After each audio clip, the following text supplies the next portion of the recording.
Book summary of Start, Stay, or Leave by Trey Gowdy. The Art of Decision Making. What's in it for me? Learn when to start, stay, or leave a job. Have you ever found yourself in a job or a situation that just doesn't feel right? Maybe you're not sure if you should stay and tough it out, or cut your losses and move on to something else. Well, luckily there are some tested tools you can use to help you make big decisions for your career, goals, and dreams. In this audiobook, we'll be diving into practical advice on how to assess your current situation, identify your priorities, and make an informed decision about your next steps. Whether you're feeling stuck in a dead-end job or unsure about your current relationship, the following insights will help you navigate through life's toughest decisions. Section 1. Start at the end. What do you do when you're working hard toward a goal, doing all the right things, and realize that you're still not getting the outcome you wanted? Maybe it's a career goal, a personal project, or a long-standing dream. Where do you go from there? What else is there to do if you're already doing all the right things? Trey Gowdy, the author, found himself in this situation during his career as a federal prosecutor. He was only 30 years old when he landed his first high-profile murder case. He and his team spent months preparing for the trial, collecting evidence, and interviewing witnesses. But despite their hard work, the case wasn't going well, and Gowdy was worried they might not get the conviction they were seeking. That's when he decided to take a step back and instead start at the end. Gowdy realized that to win the case, they needed to convince the jury that the defendant was guilty beyond reasonable doubt. So, he began focusing his efforts on writing the closing argument he'd make to the jury. He knew that if he could present a compelling, convincing argument, they'd be more likely to come to the desired verdict. By starting with the end in mind, Gowdy was able to create a clear plan to achieve his goal. He worked backward from the desired outcome and focused his efforts on the steps that would lead to that outcome. This approach helped him to successfully secure a conviction in the case.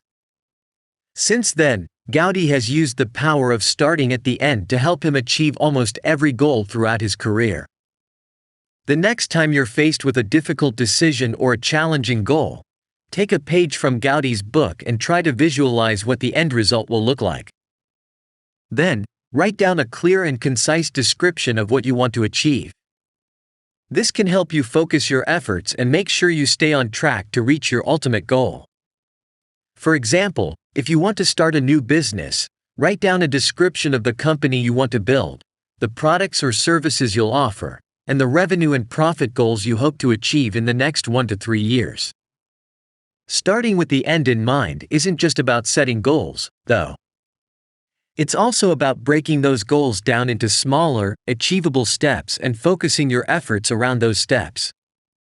Once you have your big picture goal figured out, take time to write down the milestones, checkpoints, and deadlines you'll need to hit along the way, and break down each step into smaller, more manageable tasks.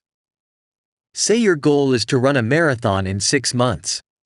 You'll need to write down the specific training plan you'll need to follow, the weekly mileage goals you'll need to hit, and the smaller milestones you'll need to reach along the way, such as running a 10K or half marathon. By starting with the end in mind and planning backward, you can give yourself a clear roadmap to follow and avoid getting sidetracked by distractions or setbacks. These techniques can help you stay focused and motivated, even when the going gets tough. Section 2. Follow your dreams. What do you do about a dream that seems impossible or out of reach? Something that you think could never happen, but you still can't shake the feeling that it was meant to be? Gowdy definitely felt this as a kid growing up in South Carolina. At the age of 12, he already had a dream of what he wanted to be when he grew up, a prosecutor. However, when he told his father about his dream, his father wasn't exactly supportive. In fact, he told Gowdy that he didn't think he had what it takes to make it as a prosecutor. Gowdy was devastated by his father's lack of faith in him, but he didn't give up on his dream. Instead, He used his father's doubt as motivation to work even harder to achieve his goal. He went to law school, interned at the U.S. Attorney's Office, and eventually landed a job as a federal prosecutor. Through it all, Gowdy held onto his dream, even when it seemed like the odds were stacked against him. He knew that this was his true calling, and he was willing to do whatever it took to make it a reality. So, what can we learn from Gowdy's story? According to him, the lesson is clear. You should always consult your dreams when making important life decisions. Even if it seems like the odds are against you, even if other people don't believe in you, you should never give up on your dreams. Of course, this is easier said than done. It can be scary to pursue your dreams, especially if they seem out of reach or you don't have support from the people you love. This being said, the first thing you should do to break down barriers to achieving your dreams is to identify the voices in your life. As Gowdy learned from his own experience with his father, sometimes the people closest to you can discourage you from pursuing your dreams. It's important to identify these voices and consider their influence on your decision-making. So, take a moment to reflect on the people in your life and how they impact your dreams and aspirations. Are there people who encourage and support you? Are there others who discourage you or make you doubt yourself? Make a list of these people and consider how you can limit the influence of the negative voices while seeking support from the positive ones. Another thing you should do is revisit your dreams regularly and adjust your plan as needed. Life is unpredictable, and sometimes your dreams and circumstances change. By revisiting your plan regularly, you can make sure you're always on the right track. For example, if you've always dreamed of starting your own business but have recently discovered a new passion for teaching, you may need to adjust your plan to include going back to school or getting experience in the education field. Similarly, if you encounter unexpected obstacles or setbacks, you may need to adjust your plan to overcome them. Section 3. Get your priorities straight. Do you ever find yourself struggling to balance work and personal commitments? Or perhaps you often feel like you're running on autopilot, moving from one task to the next without really thinking about the bigger picture? Well, you're not alone. Balancing your priorities can be a challenge, especially in today's fast-paced world where you're expected to be constantly connected and available. It's so easy to get caught up in the day-to-day grind and lose sight of what's truly important. Gowdy learned the importance of setting priorities early in his career when he was offered the opportunity to become the United States Attorney for South Carolina. At the time, he was a successful prosecutor with a promising career, but the new job would require him to move his family and work longer hours, which would inevitably impact his family life. To make this decision, Gowdy sat down and wrote out his priorities. He realized that his family came first, and the new job would have a negative impact on them. With that in mind, he turned down the job offer, a decision that he later felt was the right one. Gowdy's story highlights the importance of understanding your priorities and sticking to them, even when faced with difficult decisions. By doing so, you can create a fulfilling and meaningful life that aligns with your values and principles. To make sure you stick to your priorities, try emulating Gowdy. Write down a list of your top 3 priorities. Don't be afraid to take the time to reflect on what these might be. What matters most to you? What are your values and principles? What do you want to achieve in your life? Once you have your answers, commit them to paper. Having your priorities written down can help you stay focused on what's most important to you, and it can guide you when you're making decisions that impact your life. For example, if you're considering a new job offer, you can use your list of priorities to determine whether the opportunity aligns with your values and goals. Another thing to remember is that your priorities, like your dreams, can change over time, and it's important to regularly reevaluate and adjust them as needed. For example, when you're young, your career may be a top priority, but as you get older, your family and personal well-being may become more important.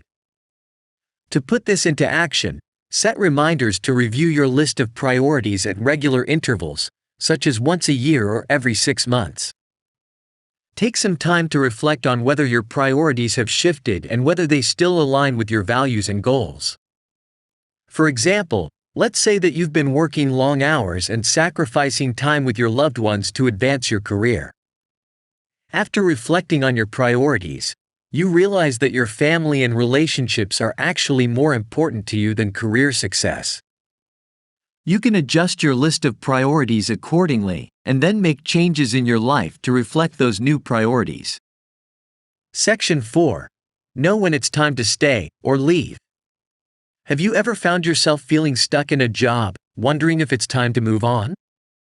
Or perhaps you often find yourself wondering if your current job is leading you toward your long-term goals? It's a common struggle that many people face throughout their careers. It can be easy to get complacent and just go through the motions. Gowdy knows all of this all too well. In 2018, he realized that his job as a congressman had a limited shelf life, and that he needed to start planning for a future outside of electoral politics. But how did he figure out it was time to move on?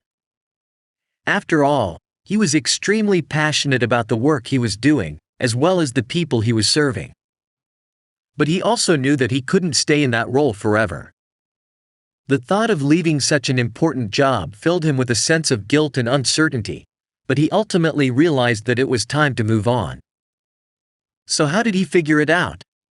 For starters, Gowdy spent a lot of time thinking about his long-term goals and whether serving as a congressman was helping him achieve those goals. He also reflected on the impact his job was having on his personal life, including the time he was spending away from his family.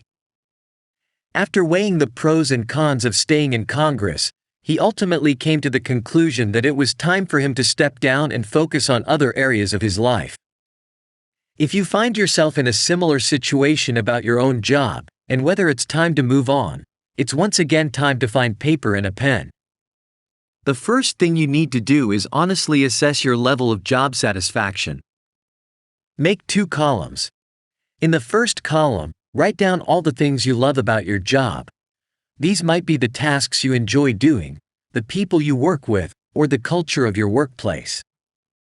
In the second column, write down all the things you don't love about your job.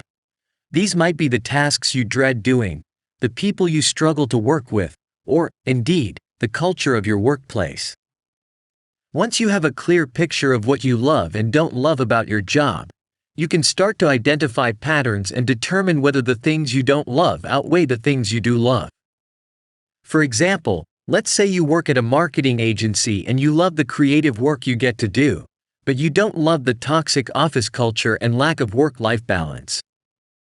By identifying these factors, you can start to explore your options. Maybe it's time to start looking for a new job that allows you to do creative work in a more supportive and balanced environment. If the pros outweigh the cons but you still feel unsatisfied with your work, it could be that you need to look more inward. Perhaps you haven't been staying fresh and relevant in your career, and this is causing dissatisfaction with your work.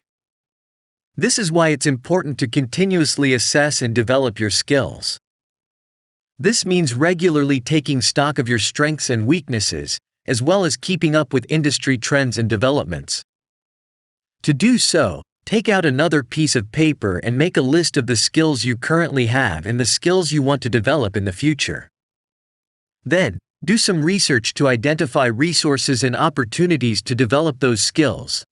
This could include taking classes, attending workshops, or seeking out mentorship from someone in your industry. Let's say you work in the technology sector and you've noticed that your coding skills are starting to feel a bit outdated. By doing some research and finding a coding bootcamp to attend, you can not only improve your skills but also demonstrate to your employer that you're committed to staying up to date and adding value to your team. Final summary. Making life's big decisions can often be a daunting task. If you feel lost and don't know where your life is headed, try consulting your dreams. Envision your ideal career and set goals based on that vision. Always start at the end. define your ultimate goal and work backward to create a clear path toward achieving it. This will help you make more informed and fulfilling career decisions. It could be at some point that your dreams change, or one goal starts getting in the way of another. If this is the case, take time to assess your priorities. Don't forget that these can change over time. And after you become successful at your given goal, don't be afraid to take stock of where you're at and decide whether it's time to move on to achieving your next big goal.